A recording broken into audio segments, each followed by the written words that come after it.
If you look on the back of a $1 bill, you find two symbols there for the United States. You find an eagle and a pyramid. But if John Adams, Benjamin Franklin, and Thomas Jefferson had had their way, instead of a pyramid, their preference for a symbol was a picture of Moses standing at the Red Sea with God parting the water. Their preference was for a symbol that conveyed the idea that it was God who had delivered the people of this nation from the oppression that they faced from the English government and their king. Just as God had delivered the Hebrew people from the oppression that they faced from the Egyptian government and their pharaoh. But in the end, a majority of the founders preferred the symbol of the pyramid, figuring that it was something that was solid and had endured for centuries. And in the same way, many of the founders hoped that this country would be solid and would endure for many centuries. But when you think about it, it's a bit ironic that the symbol of a pyramid was chosen, a symbol of Egypt and its enslavement, instead of that symbol that directed people's attention to the God of Moses, to the God who freed people from their enslavement in Egypt, to the God who rules over all kings and pharaohs. In the reading that we listen to today from 2 Kings, we find a story that describes God's ability to heal. But perhaps even more than that, this story invites us to consider, when it comes to our lives, who has the final say? Our government or God? The story begins as we're introduced to General Naaman in Syria. He was sort of like the General Patton or Douglas MacArthur of his day. He had ribbons and medals all over his uniform, and he was the king of Syria's right-hand man. Whenever the king wanted to wage war, he wanted to make sure that General Naaman was leading them on to the field. But General Naaman had a problem. Somehow he had contracted the dreaded and unsightly skin disease known as leprosy. And so not only was General Naaman in constant pain, but he also had become a bit of a social outcast. No one wanted to get near him for fear that if they came into contact with him, the leprosy would be spread to them.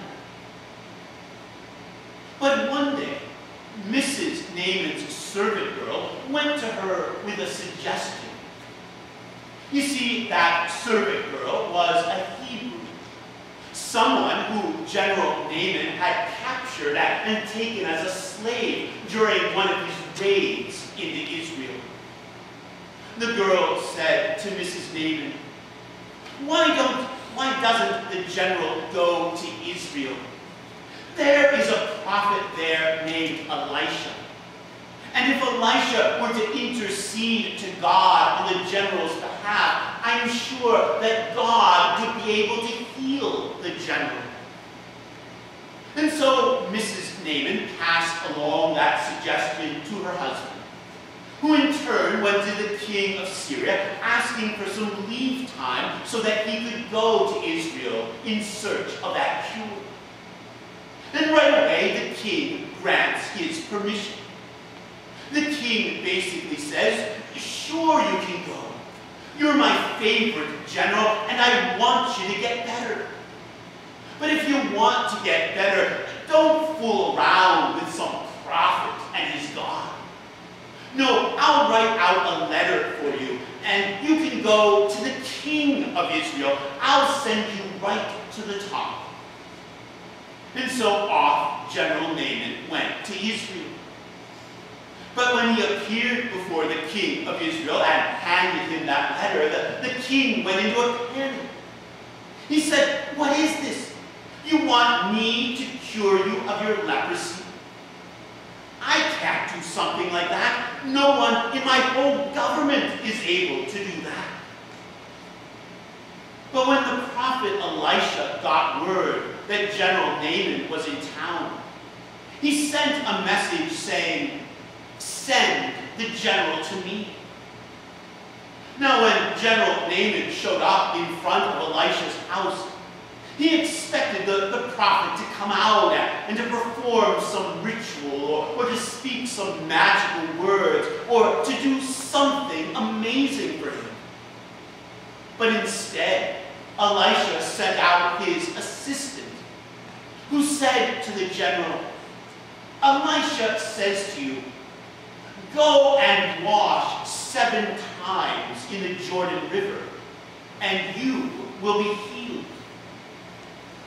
Well, when the general heard that, he went into a rage.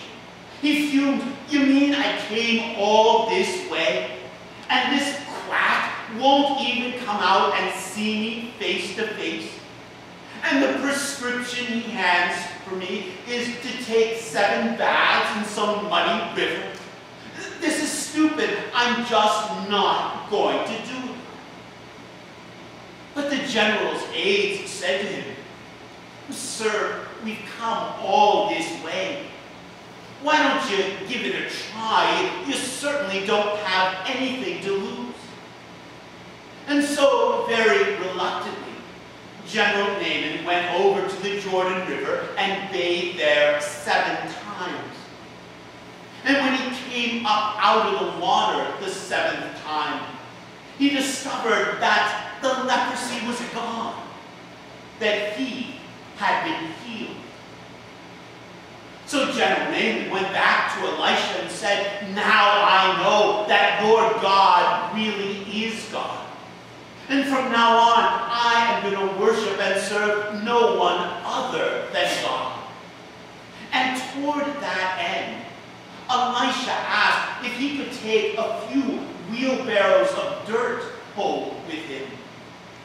You see, the reason he made that request was because to his way of thinking, there were many gods in the world, and each god ruled over a particular territory, over a particular plot of soil. And so he figured that the only way he could continue to worship the God of Elisha, the God of Israel, was to take some dirt from Israel home with him. But then, as General Naaman was getting ready to depart, he asked Elisha for some guidance on a problem that he knew he was going to have. Elisha said, "When I get back home, as part of my official duties, the king is going to expect me to go with him for worship services in the temple of Rimmon. That's the God that our king and his government require us to worship. Would you please forgive me if I went with the king to those services in the temple? If deep in my heart I didn't believe in Rimmon, but believed instead in God?" And how did Elisha reply? He didn't scold the general. He didn't tell him how disappointed he was in him. No, Elisha said to him, "Go in peace." I take that to mean that Elisha was saying,